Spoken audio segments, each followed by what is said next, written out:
Growing up, Kingdom Hearts was one of my favourite games. However, the furthest I ever got was Agrabah, and that was with an insane amount of help from my uncle. Years later, I tried my hand at Kingdom Hearts again with the collection, and this time I made it up to Hollow Bastion, but again, I got stuck. However, a couple of weeks ago, I thought to myself that after extensive hours grinding the Yakuza games, I could surely beat this RPG made for kids, right? Right? Well, I did, and today I want to talk about my experience in actually learning the game, finding things out about Kingdom Hearts 1 that I never knew, and what I plan to do now that I've beaten the first game. So, what was my plan of attack exactly? I mentioned the Yakuza games before, and specifically the Ichiban games. I have a plan for those games, and I thought that it might work here. Essentially, I look up the recommended level that I should be to tackle worlds and bosses, and then I just stay about 10 levels above that. This means that I will be grinding for XP more than I'll actually be playing the game and the story, but it was coming to my attention that I did not care about this in the slightest. The combat is so much fun, and as you get more abilities, your moveset just gets more fun to play around with. The soundtrack in this game is flawless, and I will touch on that a little bit later in the video. Just the general aesthetic of the game is so fun to look at as well. It's bursting with lots of colour and effects, but it's never overwhelming to look at like some other games that I've played. So where did I do most of my grinding for this playthrough? Well, before I picked a location, I had to determine if there were any items that would help with getting XP faster, and there were a handful of these. I ended up getting the two easiest to get. That being the XP necklace, which I got straight away because yes, I was playing on beginner, I actually wanted to finish the game, and the experience ring that I got for completing the 100 Acre Wood section of the game. So with my two XP items equipped, I went searching the internet for a path to grind, and a lot of forums I read all said the same thing. The hotel hallway, the red room, the alleyway, the green room, repeat. So in Traverse Town, go to the second district and turn right. There'll be a building that you can enter. It's the building you end up in after you fight Leon the first time you go to Traverse Town. I was originally skipping the alleyway and just doing hallway, red room, green room, because one of the things I found out about this game is if you move two areas away from somewhere you've cleared out, the Heartless will respawn. I ended up throwing in the alleyway, however, because the grind path was getting really repetitive, and also the alleyway added another 2000 XP every time I cleared it out. So I would finish a world, and then head straight back to Traverse Town to grind the path for about an hour until I was a bunch of levels above the recommendation for my next stop. It took me 30 hours in total to beat the game, and I genuinely reckon 15 to 20 of these hours were just spent in Traverse Town, which sounds like a chore, but trust me, it wasn't. This is one of the best levels, areas, worlds, whatever you want to call it, in all of video gaming, in my opinion. Speaking of the worlds, I want to touch on each one of them and my thoughts after playing them. Starting off with Destiny Island. Destiny Island is the thing I remember most about this game. Sometimes as a kid booting this up, I didn't want to leave, so I didn't. I would just walk around the small island, enjoying the incredible weather, the beach, and how beautiful the island was. If I could change anything about this game, I would give it a premium adventure mode so I can still play after Ansem is defeated, and I would make Destiny Island accessible again. The song for this area is amazing as well. It sounds like a blend of the welcoming home and safety, mixed in with the tropical vibe that complements the island's aesthetic. All in all, this is a great way to start the game off, and it's one of my favourite places in the entire game. Traverse Town.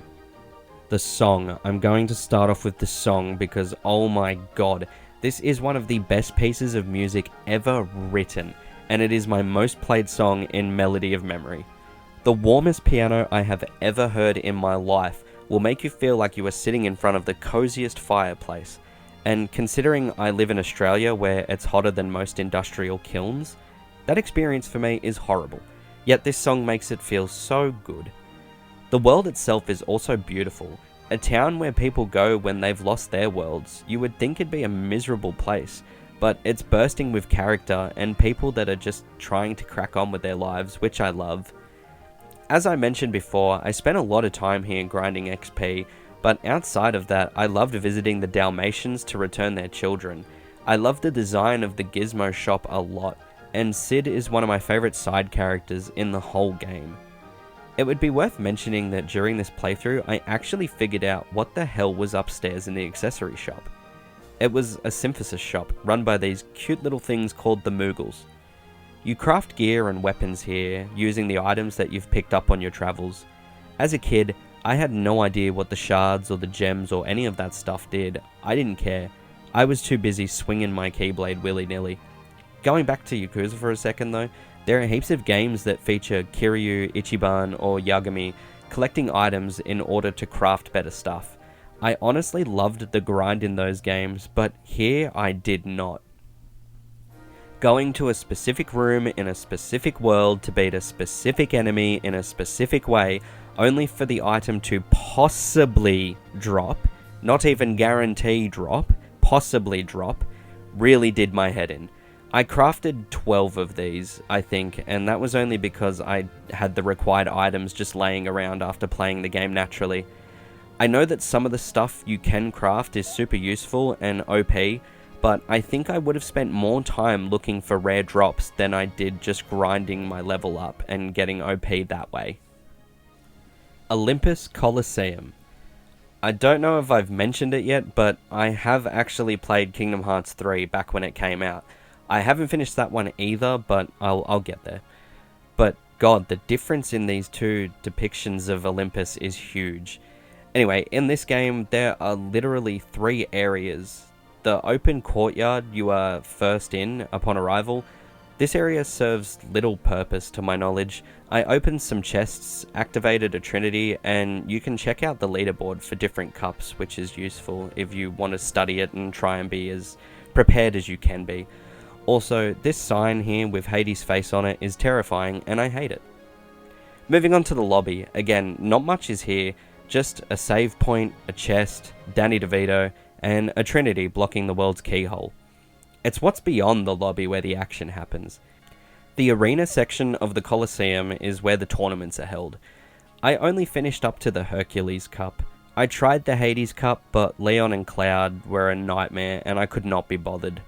The only reason I finished the Hercules Cup as well was because I wanted the Yellow Trinity, as I wanted to 100% the Trinity list. Also, worth mentioning that I tried to fight Sephiroth, or Sephiroth, I don't know how to pronounce that. I was level 50 when I tried this fight, and I got killed in 2 hits. It was at that moment that I knew I was not coming back to fully do all the Olympus stuff. Nothing really to note on the music front here either. It's one of the weaker tracks in the game. And also, I feel the battle track is let down by the fact that it just restarts every round in the tournament. So that gets let down for me there as well. It's a nice change up to the normal world formula, but still, it's a very, very mid-world. Hello, Editing Satin Black here. I went back and I played the Hades Cup to get footage, and I actually ended up beating Cloud and Leon. I stopped recording after that, however, but I'm happy to report that I made it to the Hades fight, and he beat me in 2 hits, and I'm not going back. I don't care enough. Wonderland. I kinda like Wonderland, I kinda hate it. I've never been an Alice in Wonderland fan, and I cannot stand that stupid cat, especially after unlocking him in Disney Dreamlight. I don't like the aesthetic of the world, but I love the fights. The big brawl against the Queen's Guards after showing the evidence is good fun, and Trickmaster was one of my favourite boss fights in the whole game. Also, while I think the normal music for this level is pretty mid, this is one of my favourite fight themes in the whole game. I also hate that you can enter the Bazaar Room from every angle. It confuses my head and it makes me feel sick. So while there are things I like about this level, it is one of my least favourite in this game, which only speaks volumes to the sheer quality of the worlds in Kingdom Hearts 1, because there isn't really anything wrong with this one. Deep Jungle. Alright, welcome to the part of the video where I am going to ramble on for ages, because I'm getting it out of the way now. This is my favourite level in the whole game. I only really hate one thing about this world, and that is Sabor, because I'm not great at fighting Sabor. However, everything else is absolutely chef's kiss. Tarzan is my favourite guest character to have in the party. My favourite type of Heartless is also found in this world, being the Power Wilds. The music for this level is easily in my top 5 favourite tracks in the whole game. The vine riding segment are fun and don't overstay their welcome, and they also remind me of the vine grinding section in Disney's Extreme Skate Adventures level, Human Camp. The general aesthetic of the level is gorgeous. I love jungle themed stuff, especially the area when the cliff opens up and you can see the waterfall. It's my favourite area in the entire game. Another area that I adore though is standing on top of the treehouse. Like, yeah, sure, that is a low-res photo of some blue and green being disguised as a sky, but god, I love it, it's gorgeous. The end fight against Clayton and Stealth Sneak is one of my favourites in the game as well. All in all, this is a perfect level in my opinion, and I am so cut that it only appears in this game. One of the things that I was looking forward to most in Melody of Memory was playing the Deep Jungle theme song, but licensing issues had to go and break my heart. Now we're moving into the second half of the world, starting with Agrabah. Now, design-wise, I'm 50-50 on Agrabah. I love how the town looks, but I don't like the Cave of Wonders section.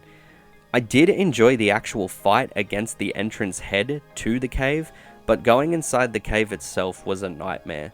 Don't even get me started on the caverns that are underneath either. I got lost in those things so many times.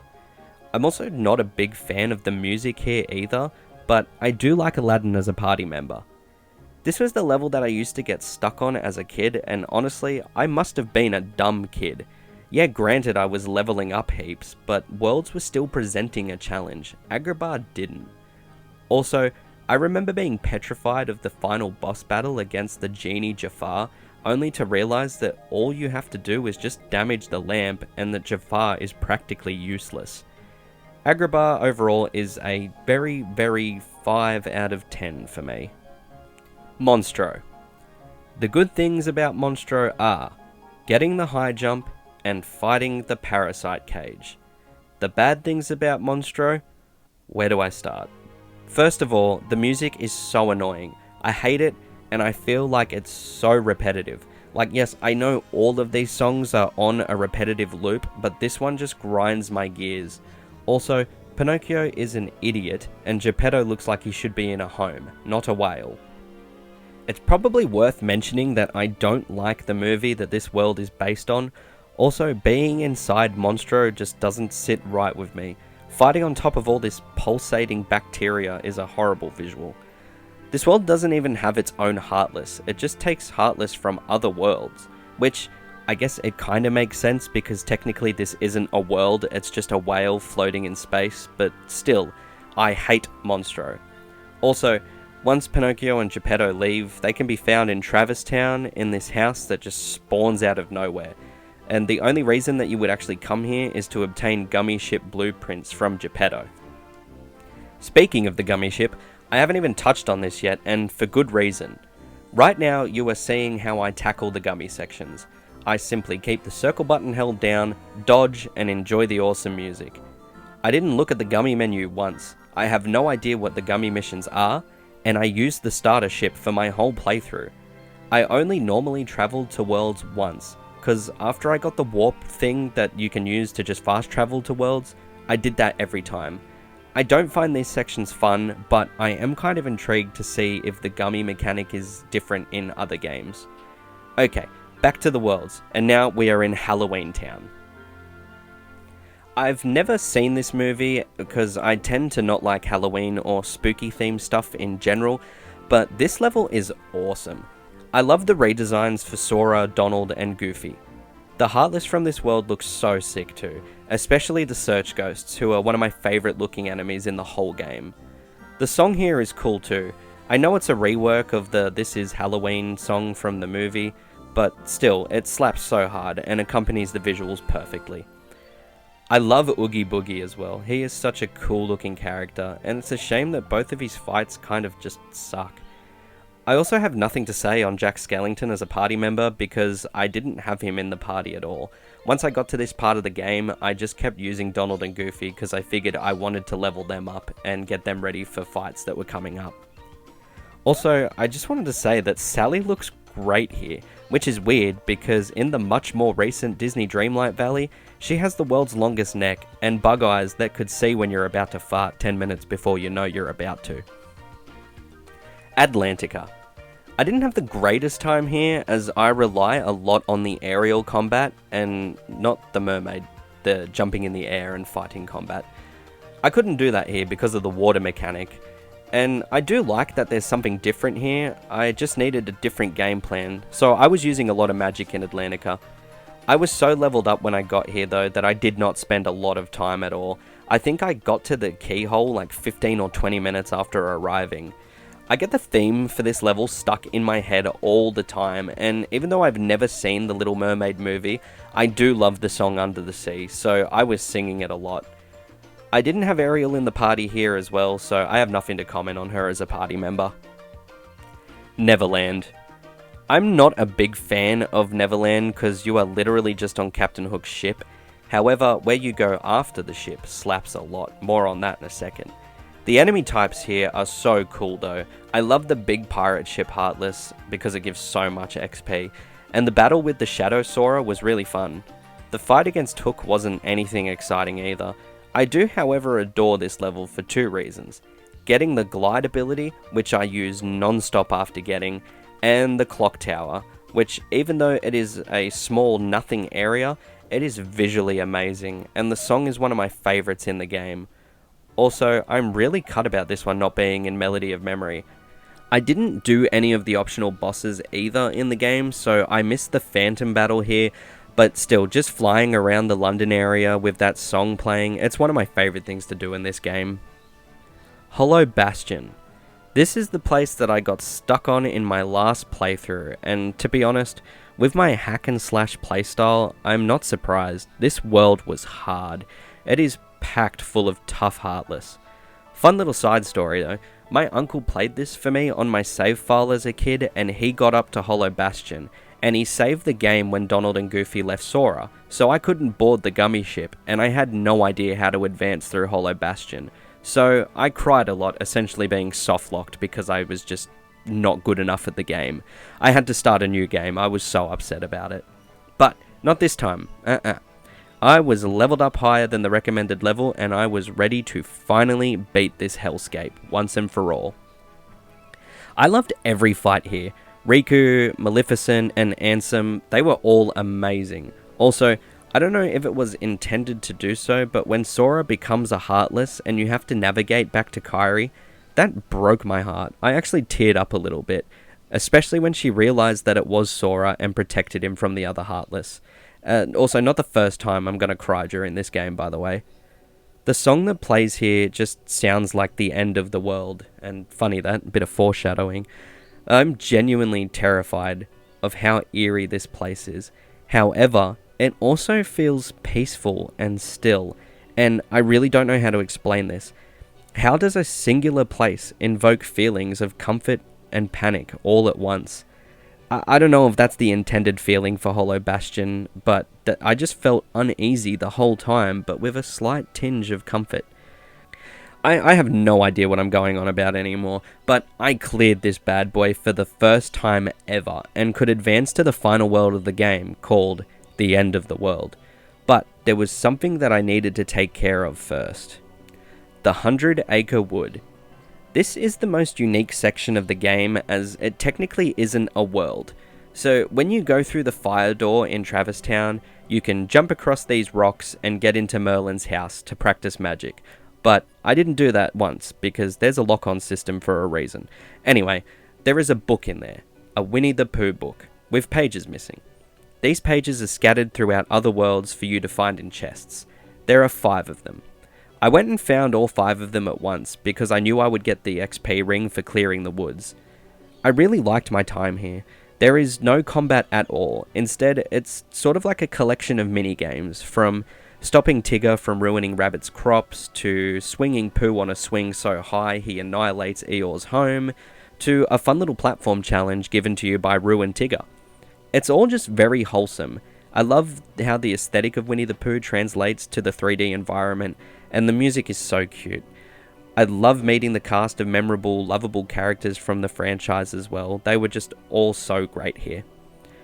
So now that we're done talking about the cute and wholesome world of Winnie the Pooh, it's time to visit the not so cute, not so wholesome end of the world. This was my first time seeing this place ever, and I was excited and nervous. So far, I've known everything that was coming, but from here on out, I didn't know. Was I leveled up enough? Do I have the right items equipped? Do I have enough potions? Well, I'm happy to report that in this section, I only died twice. The first death was to Chernobog. I had no idea what to do when that fire attack hit. It turns out you literally just have to fly away from it. So I equipped some items that help reduce damage taken from fire attacks, and I went again. This time I beat him pretty easily. The second death was in the last fight of the game against World of Chaos. Again, I had no idea what to do, but I read a tip to just keep activating Aero and keep healing often. This fight also got easier as it went on, because I got Donald and Goofy back, and that just meant we were dealing more damage to the World of Chaos.